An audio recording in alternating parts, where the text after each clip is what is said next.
美国总统拜登10月在东亚峰会上宣布，将与盟友一同构建印太地区经济框架，重振美国在印太的地位。随后，多名美方高层官员奔走多个场合推销这项计划。目前正在亚洲访问的美国商务部长雷蒙多进一步披露，美国打算在明年初为印太地区建立一个新的经济框架。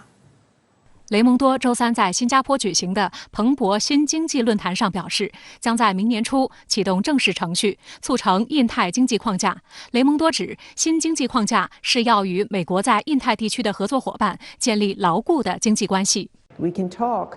specifically and somewhat more flexibly about partnerships, interoperability, which is critical to facilitate digital trade.Tech standards. We're likely to launch a more formal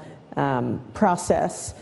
in the beginning of next year, which will culminate in a proper economic framework in the region.雷蒙多随后抵达马来西亚吉隆坡访问，他周四在吉隆坡同马来西亚国际贸易及工业部高级部长的阿兹敏会谈。两人会后发布的联合声明表示，马国在半导体、电子产品、保健产品及其他主要货品的全球供应链中的角色吃重。这项宣布是应付两国在全球经济目前及长期供应链挑战的重要起步。两国计划就相关合作备忘录展开谈判，并争取在明年初签署正式协议。美方说，这是拜登总统要建立起印太经济框架的努力之一。雷蒙多本周对日本、新加坡和马来西亚进行了访问，这是他上任以来对亚洲进行的首次访问。雷蒙多周四在视频记者会中表示，在过去4天，他与上述3国以及新西兰和澳大利亚的官员讨论了美国对于印太经济框架的设想。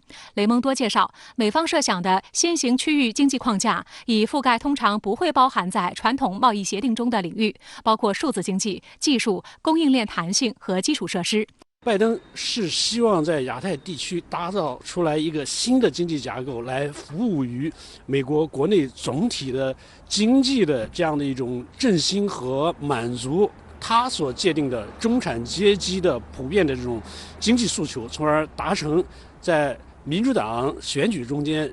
对其选情加分的这种效果。雷蒙多多次强调这一经济框架的所谓灵活性。据他介绍，这项框架协议不需要国会的批准，它将以共同的原则和伙伴关系为中心，旨在成为一种新的、更灵活和更具包容性的框架。当有记者质疑这是否意味着这个框架将不具法律约束力时，雷蒙多表示，这个框架还处于非常早期的阶段，很多细节有待与其他盟友讨论。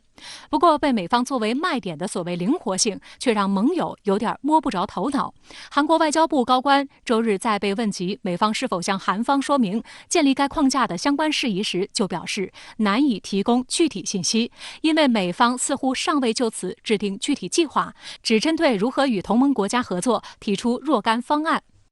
他要联合亚太地区的民主伙伴来建这个新的经济架构。这就很明显的，这就意味着在经济层面上的这个标准不必然的像人们想象的比 CPTPP 要高，相反，它的这个价值观的标准反而掉得非常高。这就意味着，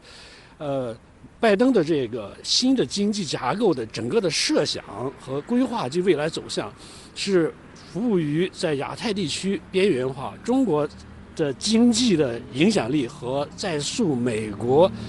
在地区的主导力的这样的一个目标的。就在雷蒙多访问东南亚的同时，美国贸易代表戴琪则与日本、韩国和印度等国官员举行会谈，探讨供应链恢复等问题。周三，戴琪在东京会晤日本新政府阁员，他指出，美日贸易伙伴关系的初期会议将于2022年初举行，将定期举行会议。美国贸易代表办公室发表的声明称，美日贸易伙伴关系将深化两国合作，这一合作确立了双方强有力的双边贸易关系。美日的密切合作将支持拜登政府的印太经济框架，帮助创造可持续、有弹性、包容和有竞争力的贸易政策，提振两国经济。路透社在报道中指出，美国和日本宣布建立新的贸易伙伴关系，以促进在劳工、环境和数字贸易问题上的合作，同时强调第三国关切。路透社表示，这个所谓的关切是指中国的所谓由国家驱动的经济政策。而美国在亚太地区的经济规划布局中，如同它在安全层面的这个布局一样，那就是以一种制造分裂、制造危机、制造对抗来展现美国的突出的重要性和领导地位。有分析认为，得益于 RCEP 和 CPTPP 等大型多边贸易协定，未来亚洲可能会更加一体化。同时，亚洲可能与西方进一步分离，因为美国没有明确的亚洲贸易政策。随着拜登政府逐步给予亚洲更多关注，外界密切留意中美关系走向对地区经济形势的影响。美国前财长保尔森周四在新加坡举行的彭博创新经济论坛上警告，如果美国和中国不能稳定双方关系，世界将迈向一个极其危险的境地。We need much more certainty around how the U.S. and China are going to compete, where they're going to cooperate, and how they're going to manage conflict.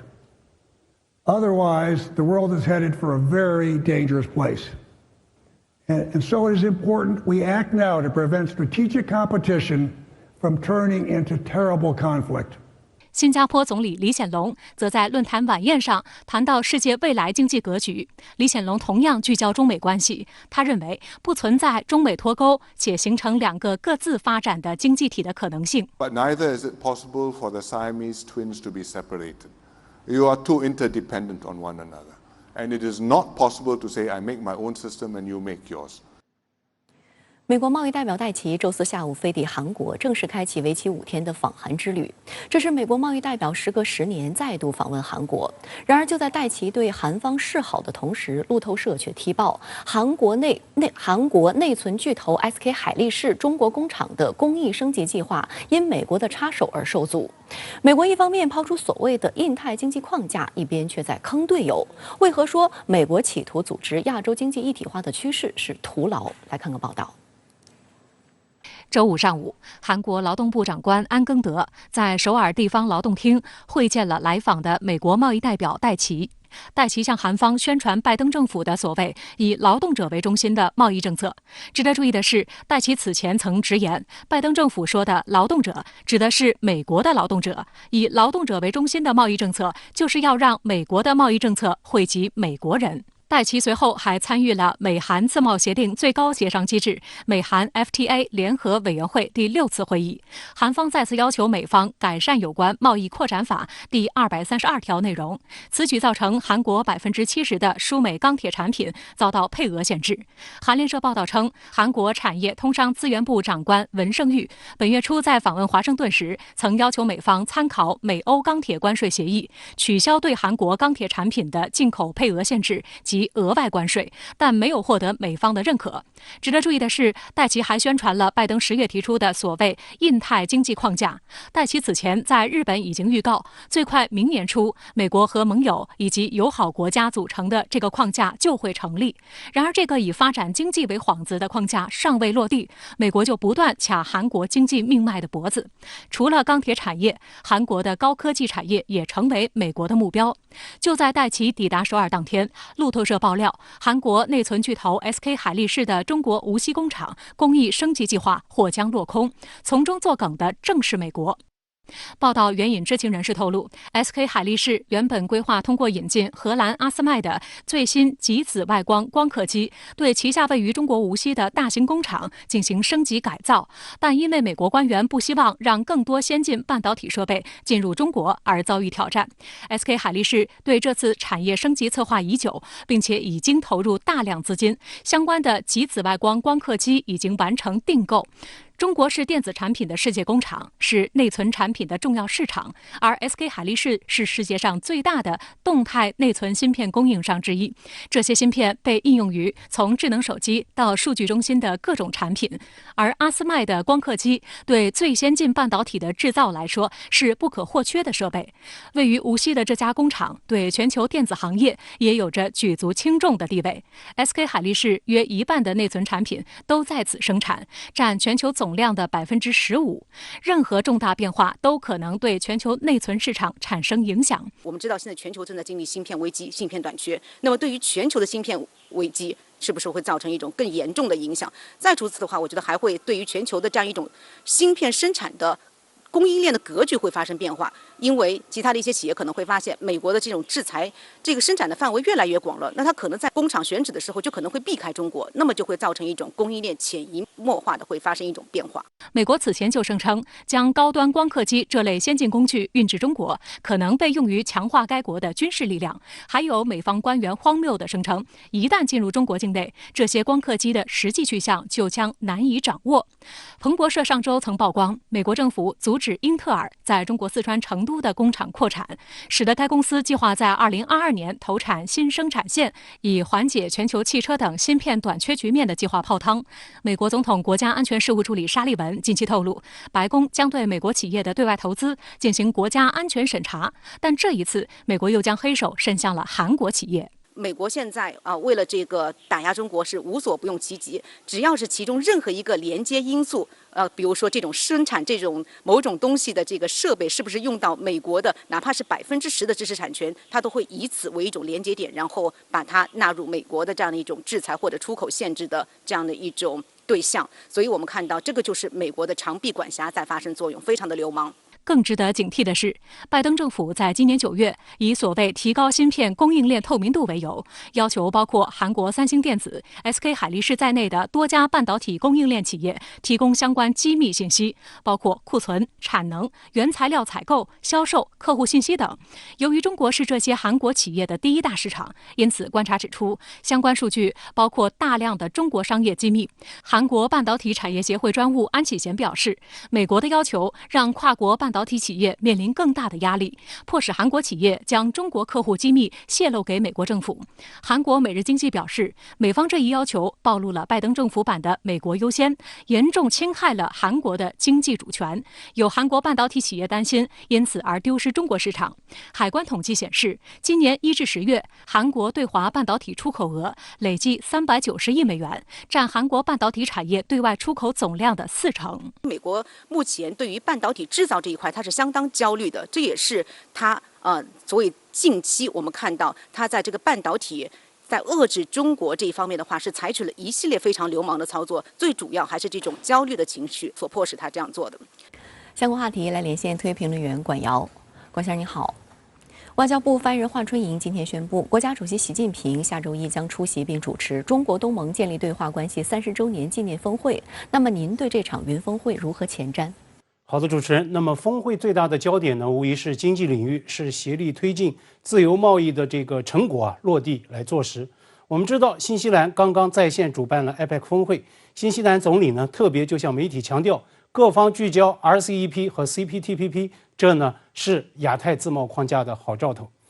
那么作为 RCEP 和 CPTPP 的双料成员，新加坡总理李显龙曾经比较这两大自贸框架体系，他说呢，RCEP 它的深度可能不及 CPTPP， 但是呢，它的广度超过 CPTPP， 对促进跨太平洋的合作是一个正确的合作框架。那在我看来呢， RCEP 就是亚太重要经济体在东盟推动之下，就自由贸易拉了个全世界最大，也是覆盖人口最广的群。当然了，中国在其中也发挥了重要作用。明年元月1日起 ，RCEP 就将正式生效，全球自由贸易最大的群就将全面启动了。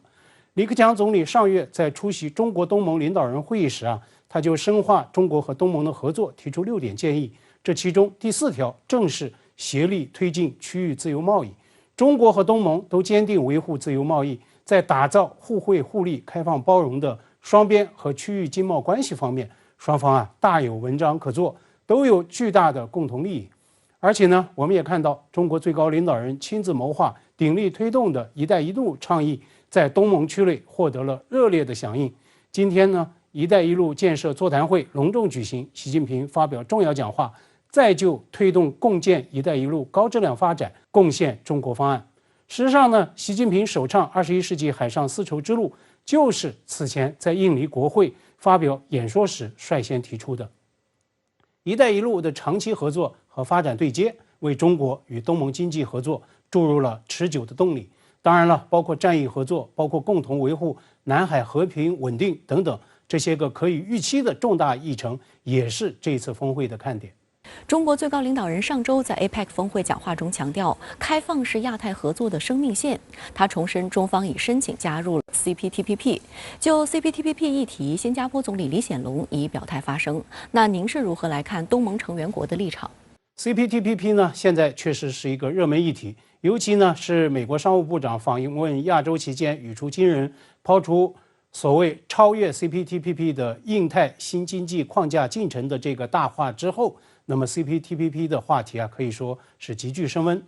推动申请加入 CPTPP， 这是中国最高领导人的明确取态，也是坚定践行真正的多边主义，坚决反对单边主义、利全球化的这个中方行动抉择。那么就当下最高规则标准的这个自贸体系，中方申请加入，也展现了自身持续深化改革、扩大开放的意愿和决心。但是呢 ，CPTPP 它纳新采取一致性的原则，也就是呢需要所有的成员国一致同意。所以呢，中国申请加入到 CPTPP 也一定会经历相对漫长、相对艰难的谈判过程，甚至呢有境外舆论在断言，考虑到中国和 CPTPP 的某些成员国紧张的双边关系，那么中国走不到正式谈判这个阶段。CPTPP 11个成员国中有4个是东盟的国家，包括新马、越文这4国，所以这些国家他们的取态很关键。上月在参加与东盟对话会时呢，李克强也特别在做东盟国家的工作，表态中方已经申请加入到 CPTPP， 那希望得到东盟国家的支持。李显龙他作为东道主，周二在蓬勃创新经济论坛上的相关表态，在我看来也是留有相当余地的。他一方面强调从经济角度来看，中国进入 CPTPP 存在合理性，但是呢，另一方面他也大谈程序性，大谈一致性的原则。他声称 CPTPP 成员不仅会评估潜在的经济影响，也会考虑政治、战略和安全因素，乃至一些个双边问题以及关切等等。他的潜台词不言而喻，也就是呢，现有的成员不会降低谈判的报价。对此我们恐怕要有充分的预期。当然呢，令到 CPTPP 议程更加复杂化的是，中国台湾也提出了所谓的申请，甚至在 APEC 会议揭幕之前，蔡英文还鼓动台方的参会代表去争取所谓的国际支持。那么在 CPTPP 场域打台湾牌、操弄国际空间议题，这其中的利害关系与潜在危险 ，CPTPP 的现有成员，尤其是新加坡等等东盟的成员国，他们呢不可能无视。这也是李显龙本人以及新加坡防长黄永红他们今年连续在美国阿斯彭防务论坛就台湾议题警告发生的一个原因所在。黄永红呢，上月更是直指台湾问题是美方碰不得的深红线。韩企 SK 海力士更新升级在华芯片厂的自主投资计划，竟遭美方阻挠，引发业内广泛关注。您对此有何评论？缺芯，尤其是新汽车、手机等等重要的这些个规模产业缺芯，这是今年以来全球普遍性的一个痛点问题，影响呢可以说持续至今。这也是为什么拜登上任没多久就牵头在白宫召开芯片峰会。那么从缺芯补芯的这个产业逻辑来看，外国企业自主投资扩大产能来弥补缺口，这是市场这个看不见的手在配置资源，这是价值规律在试图弥补供应链的缺失。但是为什么美国政府要伸手呢？我想这就是美方所谓经济霸权、所谓长臂管辖在芯片产业链的一个大肆延伸。联系之前的一连串的事态，我们就可以看得更加清楚，理解更加透彻了。拜登在白宫开芯片峰会，总统安全事务助理沙利文也出席了。很显然，美方呢把芯片供应链作为安全问题来看待，所以才有后来美方强逼台积电与韩国三星交出企业核心数据的这种霸道操弄。商务部长雷蒙多他才会在回应电视主持的提问时霸蛮表示，如果外国企业拒绝交出核心数据，那么美方自有其他办法让他们这么做。韩企的最新遭遇也大致印证了我昨天在节目中对雷蒙多所谓印太新经济框架进程的观察预判。他呢聚焦供应链，聚焦芯片、人工智能、绿色能源等等高新技术产业的竞争。他呢就是要搞高科技领域的所谓印太小圈子。这也从一个侧面来见证为什么昨天中央政治局开会审议国家安全战略2021年到2025年那么就特别强调要强化科技自立自强作为国家安全和发展的战略支撑作用，特别强调加快提升生物安全、网络安全、数据安全、人工智能安全等等领域的治理能力。此前呢，沙利文已经公开放话，高新技术领域将会成为美国对华激烈竞争的一个重要场域。美方所谓印太新经济框架的这个鼓噪，也意味着接下来美方在这个领域的政治化、安全化操弄将会变本加厉。当然了，我昨天在节目中也曾经评论，美方如此操弄，面临着国内外一系列不可调和的难解的悖论。我呢，还是坚持这一预判。好的，也谢谢管先生跟我们共同在线分享您的观点，谢谢。不顾中方强烈反对和多次劝阻，立陶宛政府日前批准台湾当局设立所谓驻立陶宛台湾代表处。外交部周四深夜就此发表谈话。在周五的例行记者会上，发言人赵立坚再次对事件作出回应，表示此举在世界上制造一中一台，公然违背一个中国原则，背弃立方在两国建交公报中的政治承诺，损害中国主权和领土完整，粗暴干涉中国内政，性质极为恶劣。台湾当局妄图挟洋谋独，注定失败。中国政府表示强烈抗议和坚决反对，将采取一切必要措施，捍卫国家主权和领土完整。由此产生的一切后果，由立方负责。对于中方会采取哪些措施应对，赵立坚表示，大家可以拭目以待，立方咎由自取，必将自食其果。国台办发言人朱凤莲周五也应询表示，民进党当局出于谋独企图，在国际上打着各种旗号进行破坏一个中国原则、分裂国家的行径，其伎俩包括设立有关机构、更改有关名称、拉拢渗透有关国家政要、编织谎言、散布台独言论等等。对于各种谋独行径，我们坚决反对，并将坚决打击。朱凤莲说，我们坚决反对我建交国与中国台湾地区发展任何形式的官方关系，敦促有关国家恪守一个中国原则，慎重处理涉台问题，不要在支持纵容台独的错误道路上越走越远。台当局上一次在欧洲国家设立所谓代表处，还是18年前在斯洛伐克，名为驻斯洛伐克台北代表处，并未使用台湾字样。事实上，台湾在美国、欧盟、英国、澳大利亚等国设立的联络机构使用的都是台北代表处的名称，以避免违反一个中国原则。而立陶宛在美方的唆使下，与台独势力勾连，玩弄机构名称小把戏，挑衅一个中国政策，借着打台湾牌来显示他的反共立场啊，包括其实也是反华。那么在立陶宛国内应该说是一种政治正确。另外还有一个呢，就是我们看到这2年立陶宛一个基本的外交政策就是倒向美国。那么在台湾问题上，包括在反俄这个问题上，表现的是非常出挑，其实也是为了引起美国的注意或者换取美国的支持。但现在我们可以看到，在这个设立代表处这个问题上，看来立陶宛当局是准备是一意孤行了。那背后其实也有美国的支持和鼓励，所以多重因素之下，我们看到基本上可以确定，在这个问题上，立陶宛很有可能是要一条道走到黑的。根据中立双方1991年签署的建交公报，立方明确承认中华人民共和国政府是中国的唯一合法政府。台湾是中国领土不可分割的一部分，并承诺不和台湾建立官方关系和进行官方往来。同时，立陶宛是欧盟成员国，必须遵守中欧就一个中国原则达成的一致共识。今年以来，立方基于自身诉求，紧跟美国的所谓价值观外交政策，频频打台湾牌挑衅中方。立陶宛国家广播电视台曾直言，立陶宛希望他对中国的立场能引起华盛顿的注意。今年7月，立陶宛同意台湾当局在其首都维尔纽斯设立所谓代表处，突破不与台湾当局进行官方往来的底线。作为警告，中方8月宣布召回驻立陶宛大使，并要求立方召回驻华大使，立即纠正错误决定。如今，立方一意孤行，公然违背一个中国原则，对中方进行冒险挑衅，这充分暴露出立陶宛政客的战略短视。人民日报周五发表终生署名文章指出，立方公然同台湾当局搞官方往来，甚至为台独势力站台，是严重的背信弃义行为。立陶宛政府似乎认为可以通过打台湾牌损害中国的利益，这完全是打错了算盘。立陶宛政府在错误的道道路上越走越远，以为可以吸引一些眼球，并借此捞取一些政治资本。然而，立方此举只会自食恶果。值得警惕的是，部分欧洲政客也违背一中原则，与台独势力勾连。对此，中国驻欧盟使团团长张明大使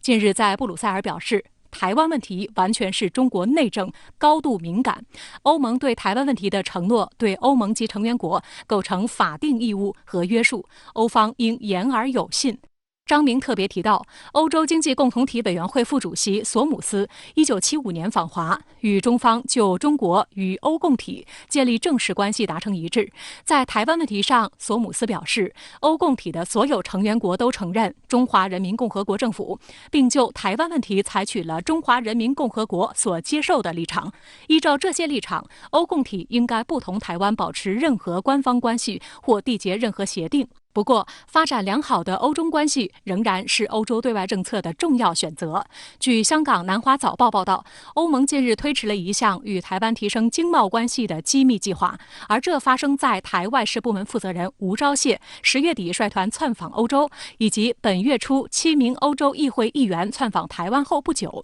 表明欧盟内部对如何最好地平衡与台北和北京的关系存在不确定性。报道指，欧盟贸易委员会原本计划于上周5宣布就经贸议题与台湾进行沟通的新战略形势，内容包括举行更多定期会议，在半导体等特定领域展开合作，高级官员的更多访问等等。但在最后一刻，欧盟贸易委员会决定对这份公告按下暂停键。其实欧盟绝大多数国家是希望能够跟中国保持着良好的政治、经济和外交关系的，但是像有一两个立陶宛这样的国家在里边不断的在搅局，在闹事儿。那么欧盟有的时候，它为了保持所谓的就是内部的一致性，那么它也必须要做一些表态。我们看来是属于一种由于不断手鼠两端的这么一种境地。那么一方面他们是真心希望能够维持跟中国的关系，另外一方面的话又不愿意欧盟这些自己内部的国家来唱对台戏，所以他们可能在一些举措上现在只能是进行一定的调整。法国国际广播电台注意到，这份公告的推动方实际是一向冲在反华前线的欧洲议会，但负责具体政策的欧盟层面则慎重得多。欧盟竞争事务专员马格特·维斯塔格上月曾强调，欧盟将继续把与台湾的关系限制在一个中国的政策框架内。观察指出，在今年上半年，欧盟与中国之间的双边关系陷入低谷。近期，欧盟试图缓和对华关系，但欧洲议会一直在推动的涉台事宜显然将毒化中欧关系。一些欧盟高层担心，追求加强与台湾当局的联系，可能会危及欧中之间的关系。相关话题来连线特约评论员刘和平。刘先生您好。对于外交部发言人就立陶宛批准台湾当局设立所谓驻立陶宛台湾代表处发表的谈话，你有哪些观察与思考呢？我注意到外交部的这次的说法已经不再是一般性的原则性的表态，而是在措辞上异常的强硬与激烈。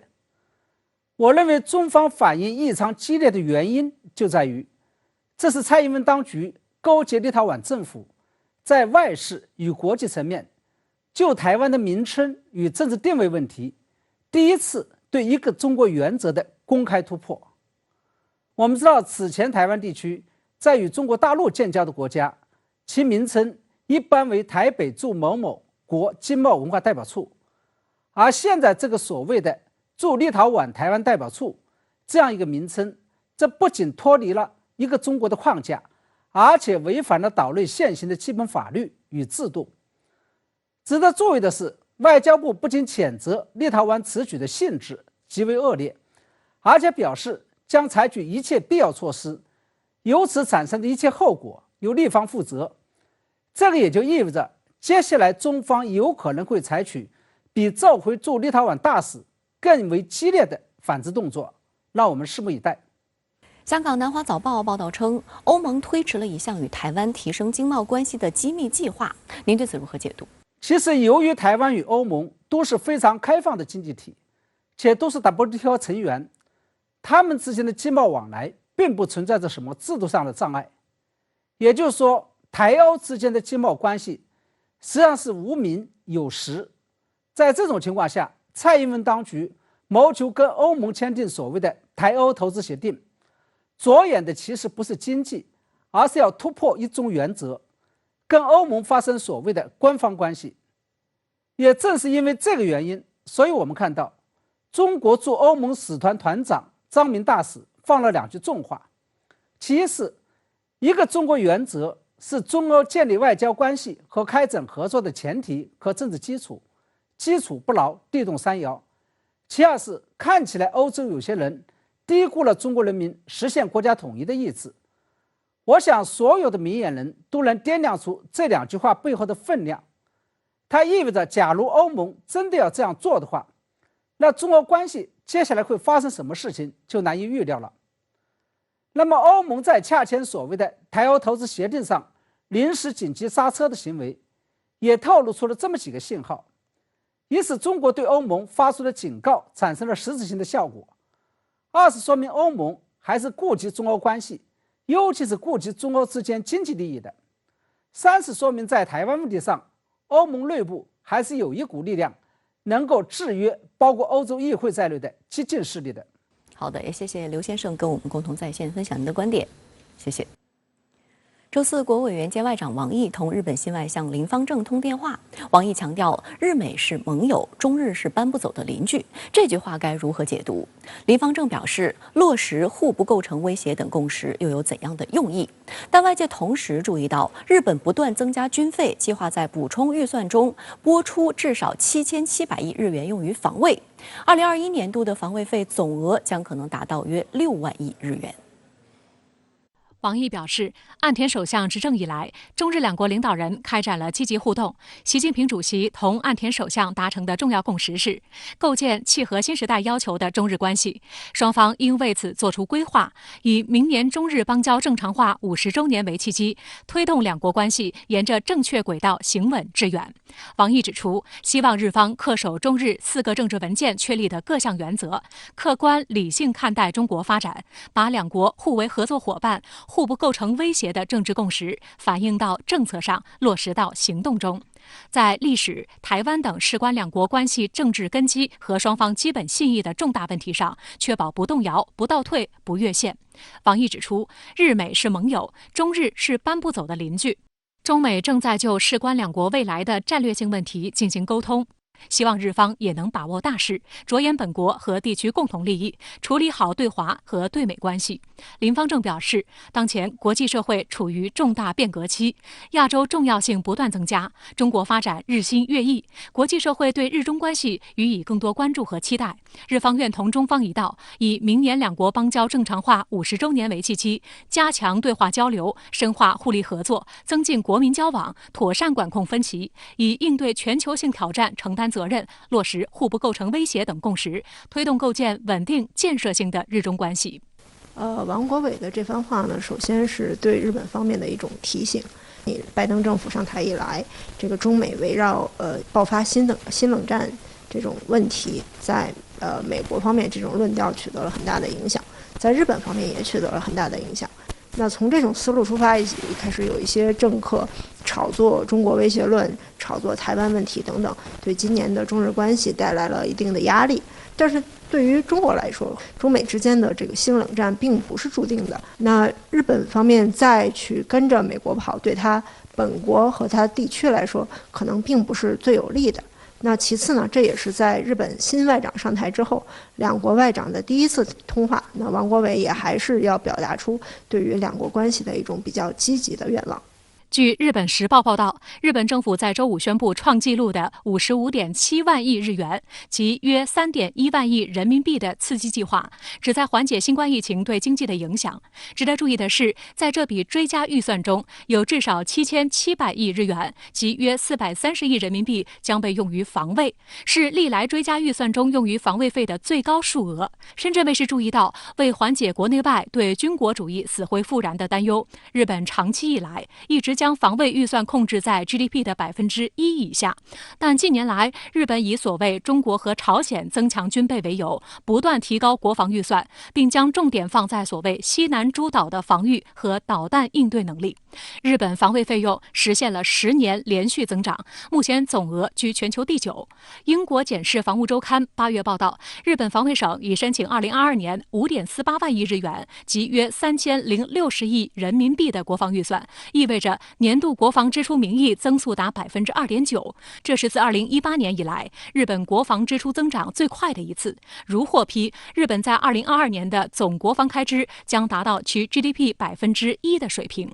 此外，在美国组建了冷战色彩浓厚的 AUKUS 机制后，有传言称日本谋求加入 AUKUS。日本前首相安倍晋三周五参加由澳大利亚智库主办的在线研讨会时称，鉴于区域安全环境日益严峻，有必要将日澳双边安全与防务合作提升到一个新的水平。安倍晋三还称，日本应与美国、英国和澳大利亚等 AUKUS 安全伙伴在人工智能、网络能力和量子技术方面进行合作。另据日本经济新闻周五报道，为了满足美国的要求，日本政府计划从2022年起增加驻日美军经费中日方承担的部分。据悉，日方请求美方将额外提供的经费使用在联合演习方面，以强化日美同盟。从美国当前的经济状况来看，他们光靠自己的力量又不能够完全支撑它维持之前的这种军事的优势，所以他会希望盟友来做更多的事情，包括增加出资，包括购买先进装备，包括加强对于联合演习的参与等等。对于日本来说呢，美国的这种力不从心，恰恰是一部分保守派政治家来推动日本实现国家正常化的有利的机会。今年自民党在众议院选举的时候也提出来要把他们的军费的上限从 GDP 的1%提升到2%。那日本的这个动向还是值得我们关注的，但是也应该看到日本的这种付出呢，也是要受到它国内的经济和国内民意的制约。放到长期来看，这种合作的实际效果可能还是要打一个问号。